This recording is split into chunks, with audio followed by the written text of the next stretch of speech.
En el nombre del Padre, del Hijo, del Espíritu Santo. Amén. Ven Espíritu Santo, y llena los corazones de tus fieles, y enciende en ellos el fuego de tu amor. Envía tu Espíritu Creador, y se renovará la faz de la tierra.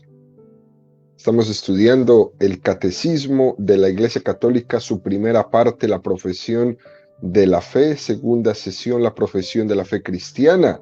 Capítulo segundo, creo en Jesucristo, Hijo único de Dios. Artículo quinto, Jesucristo descendió a los infiernos y al tercer día resucitó entre los muertos. Párrafo segundo, al tercer día resucitó entre los muertos.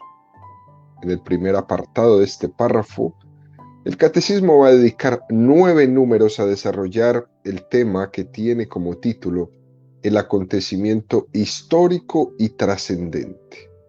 En el día de hoy vamos a ver ya la última parte de estos numerales con el tema la resurrección como acontecimiento trascendente.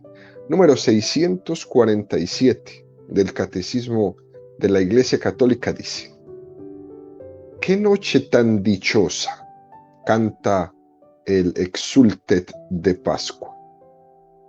Solo ella conoció el momento en que Cristo resucitó de entre los muertos. En efecto, nadie fue testigo ocular del acontecimiento mismo de la resurrección, y ningún evangelista lo describe.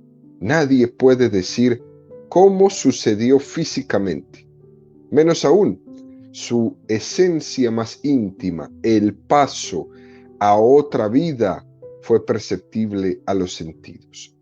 Acontecimiento histórico demostrable por la señal del sepulcro vacío y por la realidad de los encuentros de los apóstoles con Cristo resucitado, pero no por ello la resurrección pertenece menos al centro del misterio de la fe, en aquello que trasciende y sobrepasa a la historia. Número precioso que nos presenta esta mañana el Catecismo, queridos amigos, esta resurrección de Jesús como un acontecimiento trascendente. Es decir, por una parte, la resurrección es un acontecimiento histórico que sucedió en un lugar y fecha dentro de la historia. Pero por otra parte, es un acontecimiento trascendente. Es un resucitar. ¿Para qué? Para la vida eterna. Y eso se escapa a la percepción que tenemos del tiempo y del espacio. Recuerden la catequesis pasada, comentamos la apariencia que tenía Jesús resucitado y la pedagogía que Jesús tiene con los apóstoles y que tiene con nosotros para ese encuentro, para esa visión. Se requiere la transformación interior de los corazones para poder reconocerle. Jesús resucita a la vida eterna y nos requiere y nos dice: también tú tienes que resucitar a una vida nueva para reconocer al resucitado. Por eso, Cristo resucitado no se manifiesta al mundo, sino a los discípulos, a los que habían sido con él desde Galilea a Jerusalén. Esos que habían caminado con él, vivido con él, ahora son testigos suyos ante el pueblo. Fijémonos cómo el Catecismo hace referencia a la cita de que Jesús se manifestó a aquellos que estaban educados interiormente para comprender el acontecimiento trascendente que ha tenido lugar ahí en Jerusalén. Juan 14, 22, 23. Le dice Judas, no el Iscariote: Señor, ¿qué pasa para que te vayas a manifestar a nosotros y no al mundo? Jesús le respondió: si alguno me ama, guardará mi palabra, y mi Padre le amará, y vendremos a él y haremos morada en él. La pregunta del apóstol Judas es porque es un acontecimiento trascendente que tiene que también ser percibido en la fe. Solamente quien ha purificado su carnalidad, sus conceptos carnales sobre Dios, solamente ese podrá reconocer al resucitado. El que todavía tenga los pies en la tierra y los ojos en la tierra y el corazón en la tierra, no lo va a poder reconocer. No sería correcto que habláramos de la resurrección solamente desde una dimensión apologética. No sería correcto. Esto quiere decir que Jesús resucitó para demostrar con ello su divinidad, para que nosotros creamos. Y también tiene un sentido salvífico. La primera dimensión de la resurrección de Cristo es la aceptación por parte del Padre del sacrificio de Jesús. Es la glorificación que realiza el Padre del Hijo en el Espíritu Santo.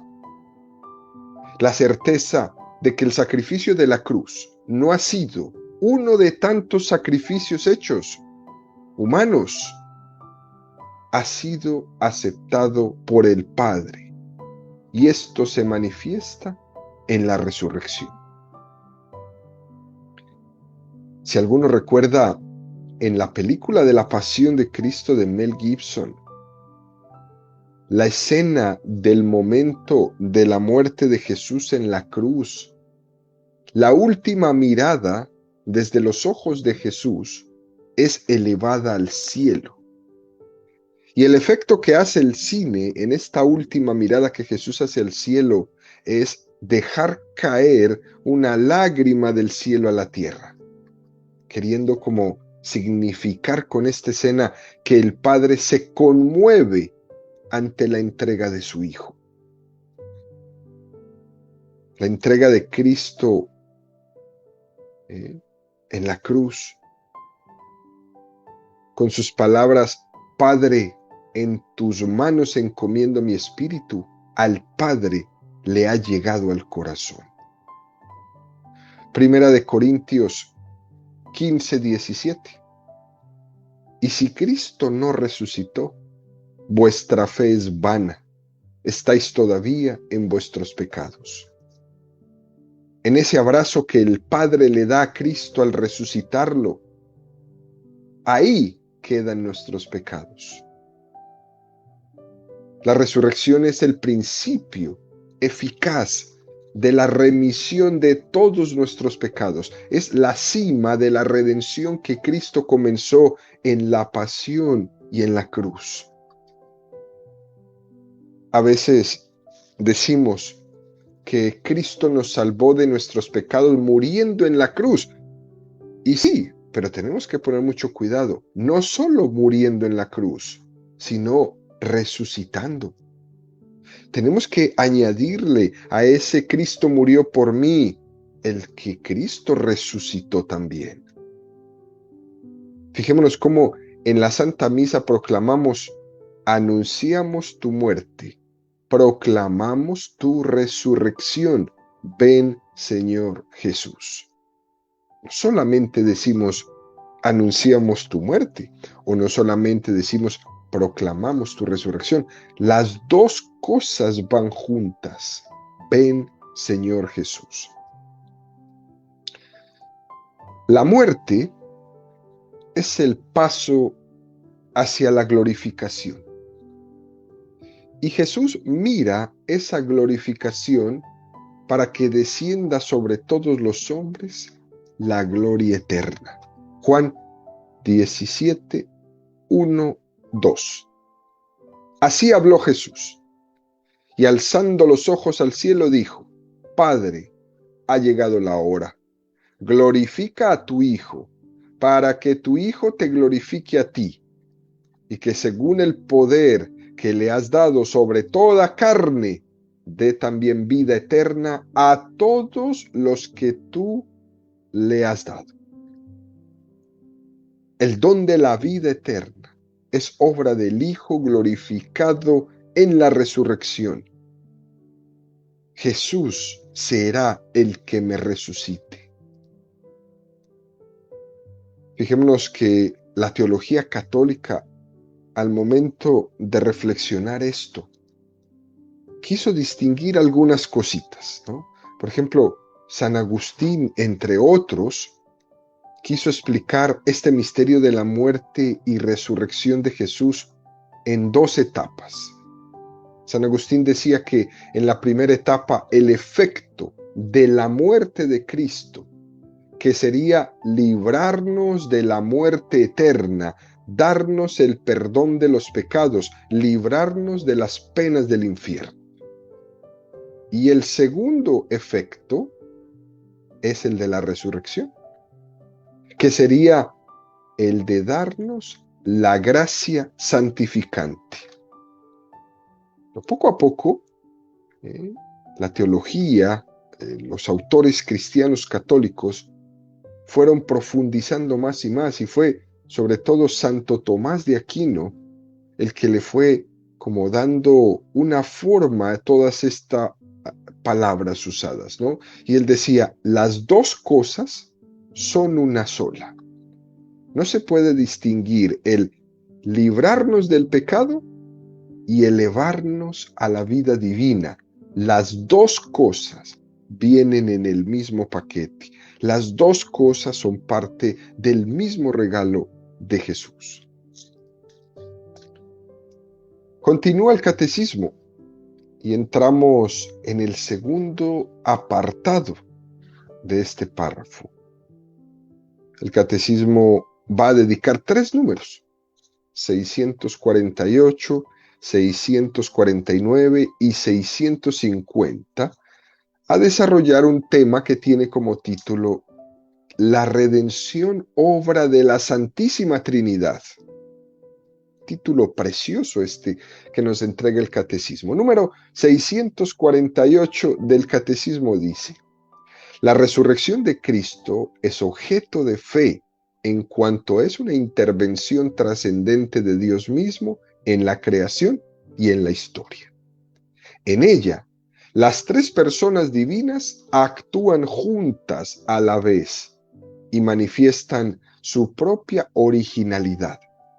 Se realiza por el poder del Padre que ha resucitado a Cristo, su Hijo, y de este modo ha introducido de manera perfecta su humanidad en su cuerpo, en la Trinidad.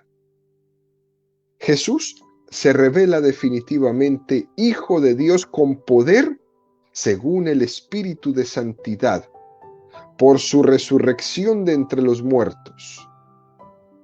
San Pablo insiste en la manifestación del poder de Dios por la acción del Espíritu que ha vivificado la humanidad muerta de Jesús y la ha llamado al estado glorioso de Señor. La resurrección, queridos amigos, en muchos pasajes del Nuevo Testamento es expresada como obra del Padre. Romanos 8:11. Y si el Espíritu de aquel que resucitó a Jesús de entre los muertos habita en vosotros, aquel que resucitó a Cristo de entre los muertos dará también la vida a vuestros cuerpos mortales por el Espíritu que habita en vosotros. Romanos 10:9. Porque si confiesas con tu boca que Jesús es Señor y crees en tu corazón que Dios le resucitó de entre los muertos, serás salvo. Primera de Corintios 6:14. Y Dios, que resucitó al Señor, nos resucitará también a nosotros mediante su poder. Gálatas 1:1. Pablo, apóstol, no de parte de los hombres, ni por mediación de hombre alguno, sino por Jesucristo y Dios Padre, que le resucitó de entre los muertos. También hay otros textos que hablan de cómo el Padre eleva a Cristo al cielo y le sienta a su derecha. Marcos 16:19.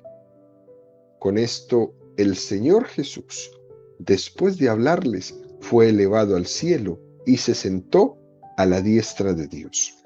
Efesios 1:19-20. ¿Y cuál la soberana grandeza de su poder para con nosotros los creyentes?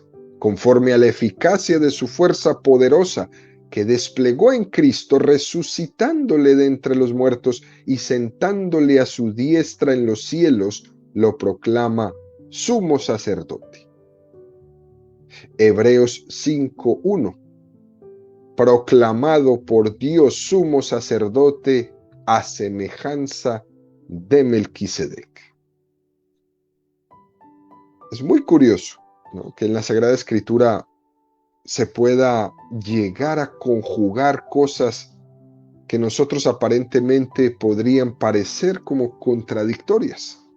Y nos referimos a que por una parte encontramos todos los textos en los que se nos habla de que el Padre resucitó a Jesucristo. Pero también vamos a ver que hay otra serie de textos en los que parece decirse que el propio Jesucristo resucitó por su propio poder, es decir, él mismo se resucitó. Número 649 del Catecismo de la Iglesia Católica dice: en cuanto al Hijo, Él realiza su propia resurrección en virtud de su poder divino. Jesús anuncia que el Hijo del Hombre deberá sufrir mucho, morir y luego resucitar. Por otra parte, Él afirma explícitamente: doy mi vida para recobrarla de nuevo. Tengo poder para darla y poder para recobrarla de nuevo. Creemos que Jesús murió y resucitó. Y tenemos textos del Evangelio, Marcos 8:31. Y comenzó a enseñarles que el Hijo del Hombre debía sufrir mucho y ser reprobado por los ancianos, los sumos sacerdotes y los escribas, ser matado y resucitar a los 3 días. Más Marcos 9:9. Y cuando bajaban del monte, les ordenó que a nadie le contasen lo que habían visto hasta que el Hijo del Hombre resucitara de entre los muertos. Fijémonos que dice será entregado en pasivo, pero luego dice resucitará. Ese resucitará ya no es pasivo, ya es activo. Marcos 10:34. Mirad que subimos a Jerusalén, y el Hijo del Hombre será entregado a los sumos sacerdotes y a los escribas.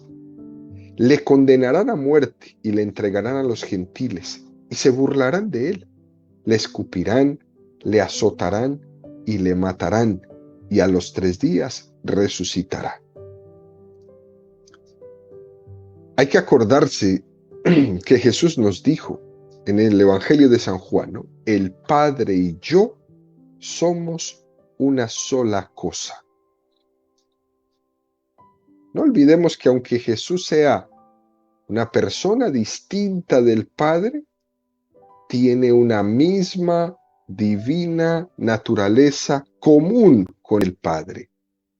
La misma naturaleza, pero es una persona distinta.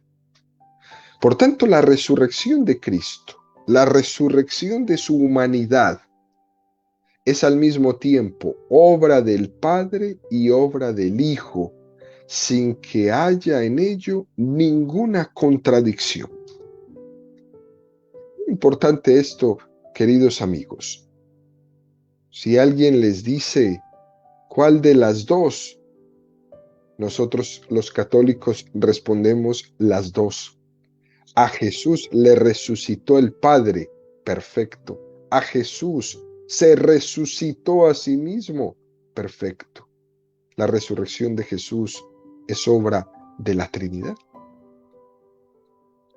En la teología católica se ha distinguido la ascensión de Jesucristo con la asunción de María. María, que no tiene naturaleza divina, es elevada por Dios a los cielos.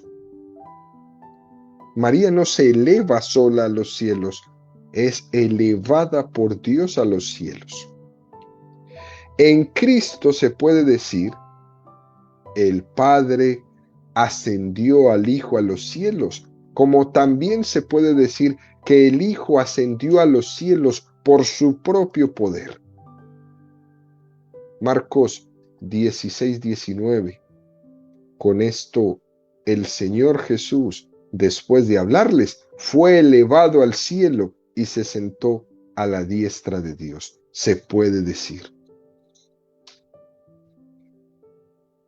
Recuerden esto que siempre hemos dicho, en la Sagrada Escritura no existe ninguna palabra gratis y ninguna palabra que esté salida de contexto. Cada versículo, cada palabra tiene una razón de ser, una solita razón de ser. Por lo tanto, la resurrección es obra del Padre, es obra del Hijo y por medio del Espíritu Santo. El Espíritu Santo ha estado presente en toda la vida de Jesús, desde la encarnación, en el bautismo en el río Jordán, lo guía al desierto, en el poder del Espíritu hace milagros. Podríamos decir que Cristo, en cuanto hombre, vive su filiación divina en el Espíritu Santo. Lucas 10, 21-22. En aquel momento se llenó de gozo Jesús en el Espíritu Santo y dijo: Yo te bendigo, Padre, Señor del cielo y de la tierra, porque has ocultado estas cosas a sabios e inteligentes y se las has revelado a los pequeños.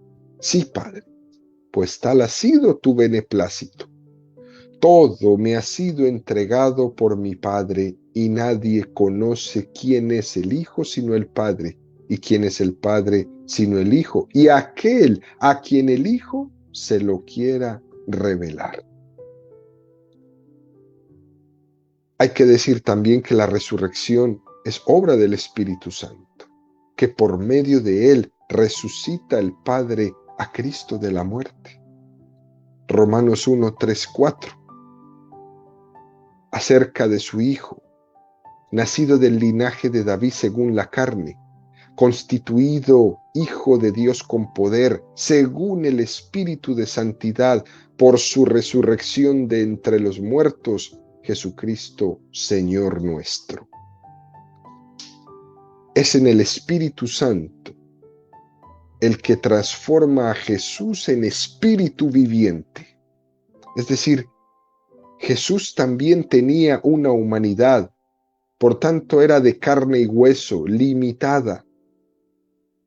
Por este Espíritu fue glorificada de tal manera que esa humanidad de Jesucristo ya no tuviera esa limitación.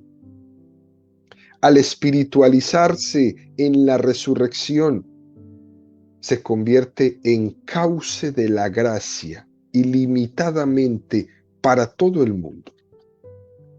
Primera de Corintios 15:45. En efecto, así es como dice la Escritura.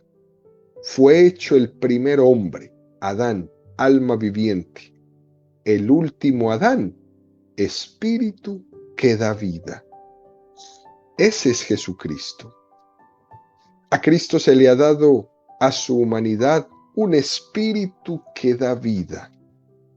En la encarnación, al hacerse hombre, es un abajamiento que limita la potencia de Dios al hacerse hombre, pero al resucitar, es espíritu que da vida. Por ejemplo, es como como si ponemos un motor muy potente en una carrocería de un carro normalito. Esa carrocería limita enormemente la potencia del motor inmenso que le hemos puesto a ese carro.